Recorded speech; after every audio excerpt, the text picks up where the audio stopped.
Andhra Pradesh assembly సోమవారం నుంచి ప్రారంభం కానున్న నేపథ్యంలో కీలక నిర్ణయాలు తీసుకున్నారు. అసెంబ్లీ ప్రాంగణంలో రాకపోకలు, ప్రవేశాలపై ఉన్న నిబంధనల్ని కట్టుదిట్టంగా అమలు చేయాలని ప్రభుత్వం నిర్ణయం తీసుకుంది.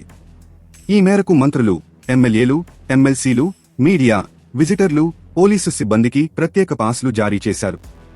భద్రతా కారణాల రీత్యా పాస్లున్న వారిని మాత్రమే అసెంబ్లీ ప్రాంగణంలోకి అనుమతించనున్నారు. అసెంబ్లీ, మండలిలో వేర్వేరు ప్రాంతాలకు వెళ్లేలా వివిధ కలర్ కోడ్లతో పాస్లు జారీ చేశారు.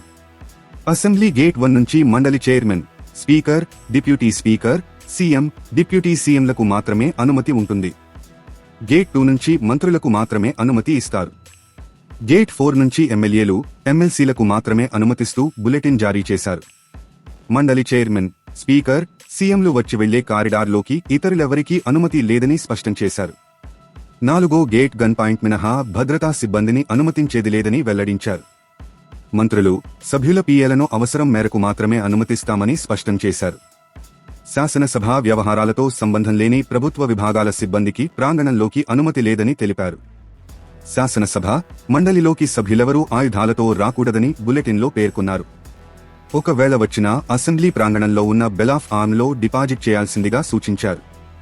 ఆయుధాలు, లాఠీలు, ప్లకార్డులు, విజిల్స్ లాంటి వాటితో విధాన పరిషత్ ప్రాంగణంలోకి ప్రవేశం లేదని వెల్లడించారు.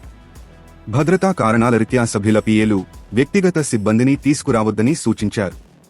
అసెంబ్లీలోని మీడియా పాయింట్ మినహా ఇతర చోట్ల మీడియా సమావేశాలు నిర్వహించొద్దని సభ్యులకు, మంత్రులకు సూచనలు జారీ చేశారు.